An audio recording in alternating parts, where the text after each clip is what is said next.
So we now have the update information for Granblue Fantasy Relink with regards to the two new characters that are coming out in Seofon and Tweyen, as well as details on other balance changes and general updates to the game. But is it going to be enough for people to return to Granblue Fantasy Relink en masse? Because I didn't feel that Lucilius did that, certainly not for me, and having had a little look at the game recently, matchmaking is significantly harder than it once was, and I don't necessarily think that that's due to matchmaking being broken. I just think a lot less people are playing the game. But can it save itself with this new update? Well, let's take a look at the patch notes and find out.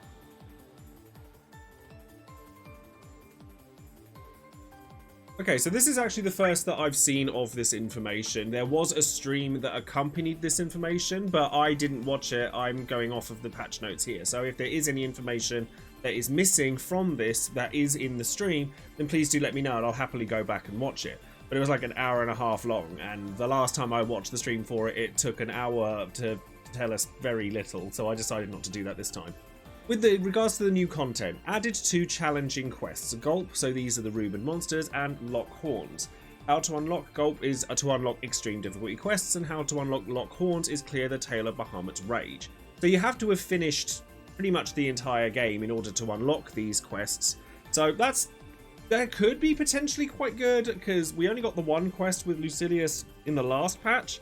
So this is good stuff, although I will say, as much as I complain about, Granblue's end game not being particularly satisfactory, it is worth noting that it's all free. Like, it's not something anyone has to pay for, and that is definitely a plus to its benefit. However, if it's trying to get people to want to continue to play the game again, you're going to need a little more than you've been giving us so far. So, added 2 new playable characters, Seofon and Tweyen. These 2 characters require special crewmate cards which can be traded for at Knick-Knack Shack. Treasure required for the cards is obtained from the quests Gulp, so these are the Real Monsters, or Lock Horns.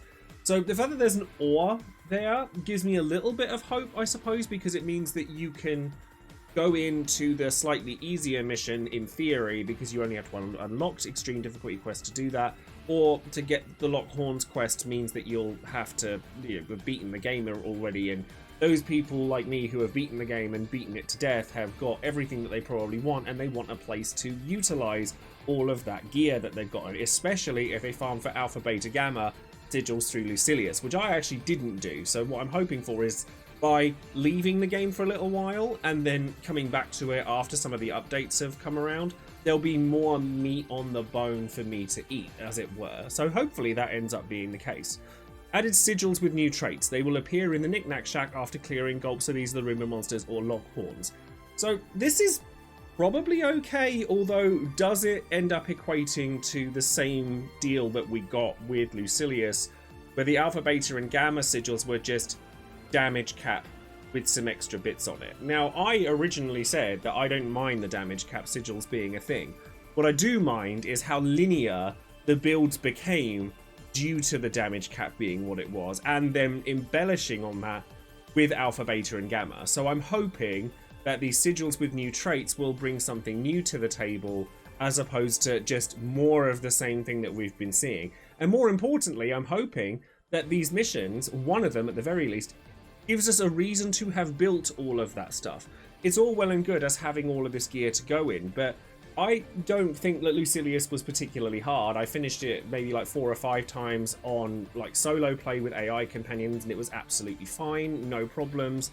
And I want somewhere to use all of this busted material that we get from like optimizing our builds either through Lucilius, through these quests seemingly, or not, because it's all well and good us unlocking these new characters, but what are you going to do with those characters? Just go farm Bahamut again for their weapons?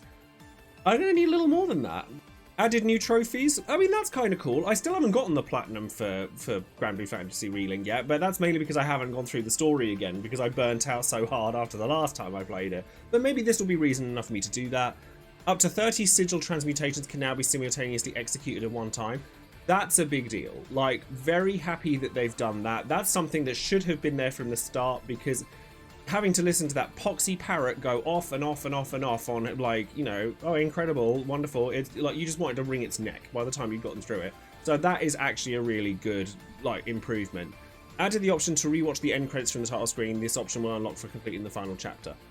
Not sure how necessary that is, like, in this day and age. It is nice to be able to have access to them so that, like, I mean, it may not mean a lot to a lot of people, but having worked in the games industry myself, it is really nice for people who have worked on these games to be able to go to people they know and go, look, I'm in the credits for this. But whether you needed to add the option after the game had come out, I don't know if that's particularly necessary.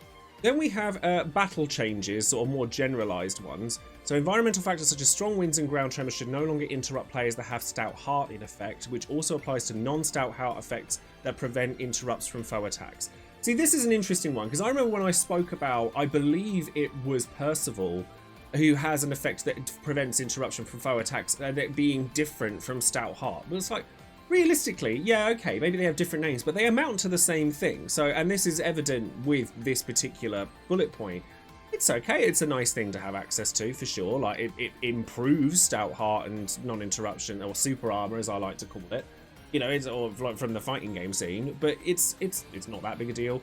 Increase the radius of stun damage dealt to foes upon a successful perfect guard.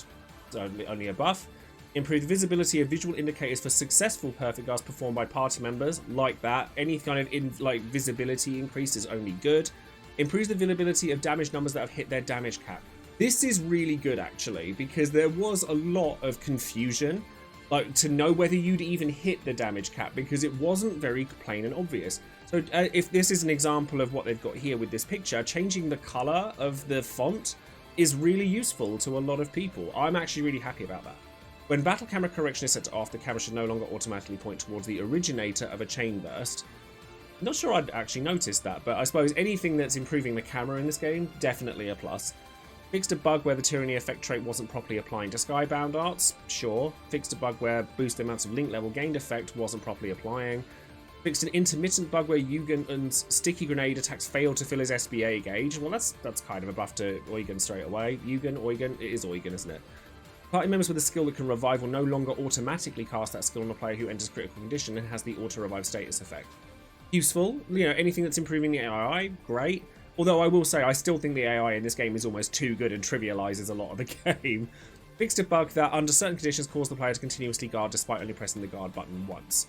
I mean, bug fixes, like, it's nothing major, but it's all nice, to be honest. So now it looks like we've got some character-specific upgrades.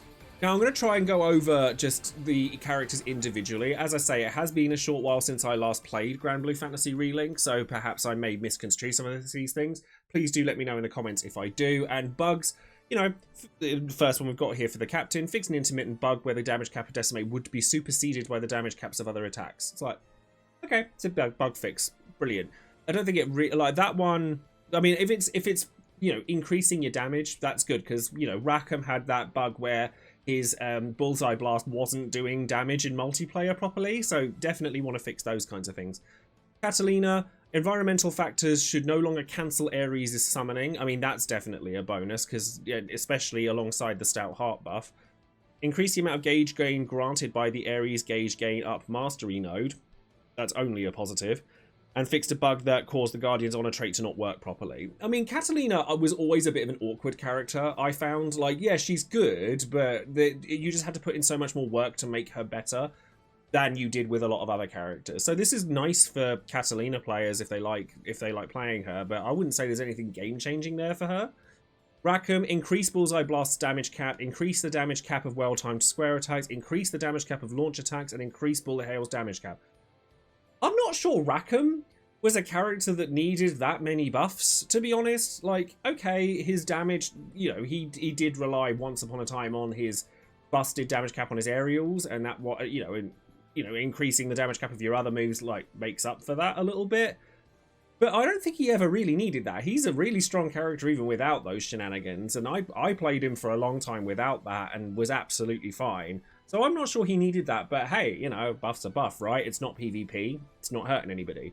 EO, add a booster to Stargaze's charge speed effect to one of the mastery nodes. Concentration now grants debuff immunity, and furthermore, whenever EO gains a Mystic Vortex orb within concentration circle, she'll gain the maximum number of orbs instead. That's nice. Like, gaining the orbs instantaneously is going to be really useful for her. Shortened Mystic Vortex's cooldown. Short cooldowns are nice. Increased Flowery 7's damage cap when it's fully charged. Yeah, again, Not sure that we necessarily need that one, because that hits really hard already.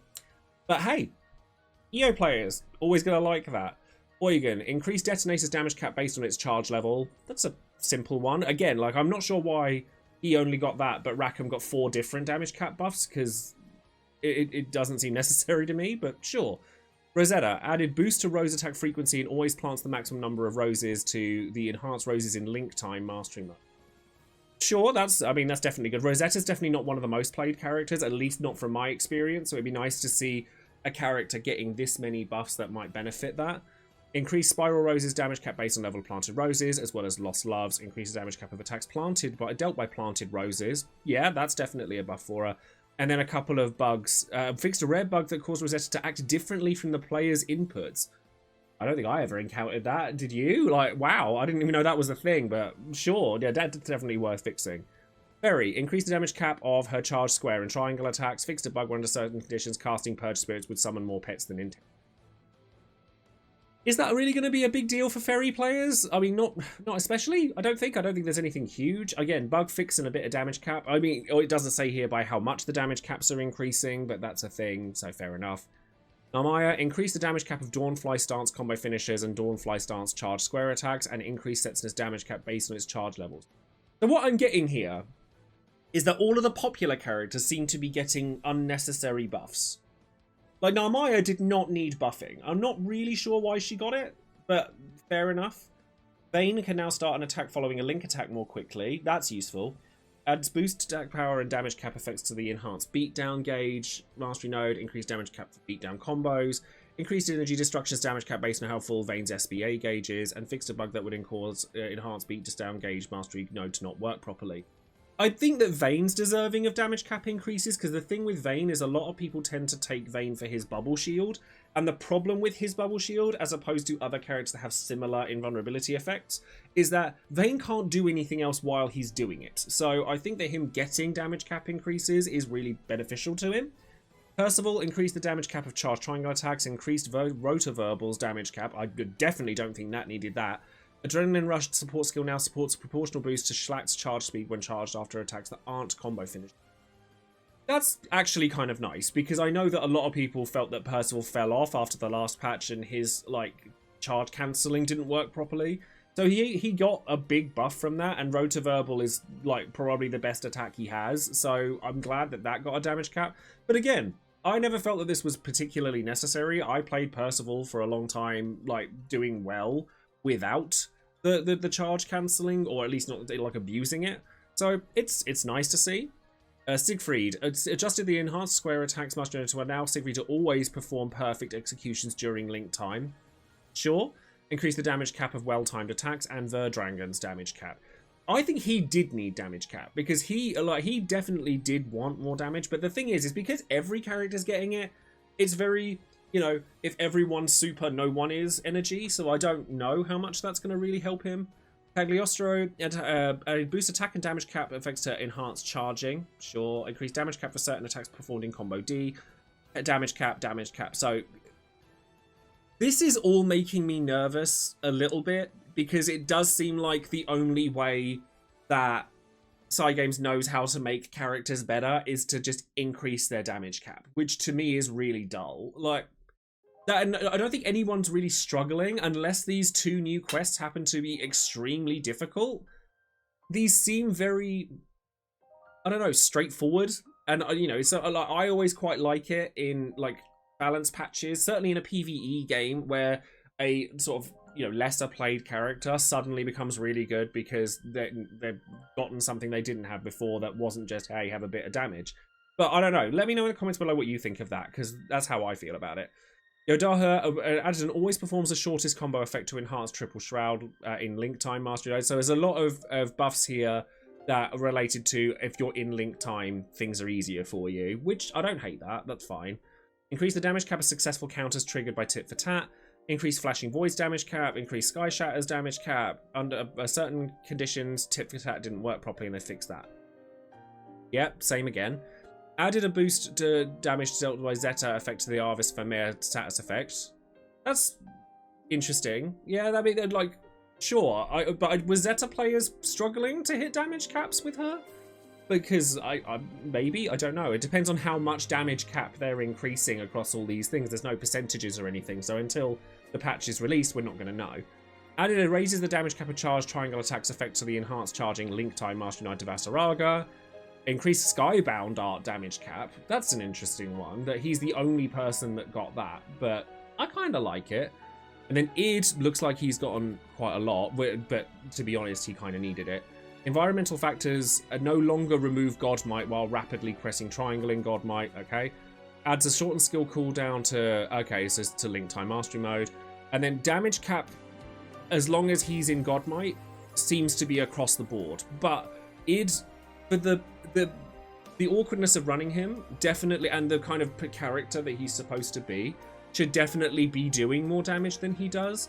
So I think that it's nice that they've added so much in terms of damage cap to him specifically, and make his Godmite actually mean something. Like that's really good. But honestly, across the board, I wasn't expecting like massive changes, and it just seems like everyone got damage buffs, which I guess is good. Like all that reading equates to a lot of characters got damage buffs. So take that for what you will. Then finally, other items, added an ease of use indicator for each character on the crewmate card screen. That's nice for new players. Like, for new players, that I don't mind that at all. Adjusted time of quest music played during the Tale of Bahamut's Rage. Okay. Sigils obtained from claim add-ons at the Knickknack Shack would now be automatically locked when claimed. So, were people accidentally selling their sigils that they bought? I mean, that's entirely possible. In fact, I did remember seeing, actually, just a second. Yeah, character expansion sets are also available for purchase. Each set contains the necessary treasure for unlocking their respective character. So if you don't want to, you know, play Granblue Fantasy Relink and you just want the new characters, you can buy them, apparently. But lazy game attacks. I have opinions on that, but that's fine. Fixed a bug where the Town Hall Meeting Minutes archive collectible wasn't appearing in certain sections of Chapter 0, and various bug fixes. Am I excited about this patch? Is it enough, basically? Because realistically, all that they're adding is 2 characters and 2 quests.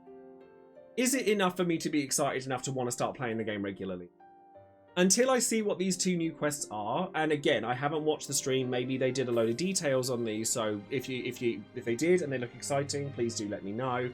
No, is the short answer. The 2 new characters are going to be fun to play around with for like a while until you realise, oh, now I've learnt these characters. What am I doing with them? Oh, I'm just doing the same quests I've been doing for the last 60 hours, but with a different character. Like, there's definitely a disconnect between a game like Granblue Fantasy Relink and a game like Monster Hunter, which does, I think, draw comparison, because the fights you do in Granblue are very linear. They don't change at all. Like, you've done it once, you've done it 100 times. Whereas in a game like Monster Hunter, if you fight a Diablos and then you fight another Diablos, the way it moves, the way it interacts is going to be different, because it's that more adapt and survive style of fight rather than here's a choreography, can you do the same dance 100 times? So that's been my issue with Granblue, like certainly in its endgame, which is such a shame because I love the game up until that point. But these patches, they're not super inspiring to me.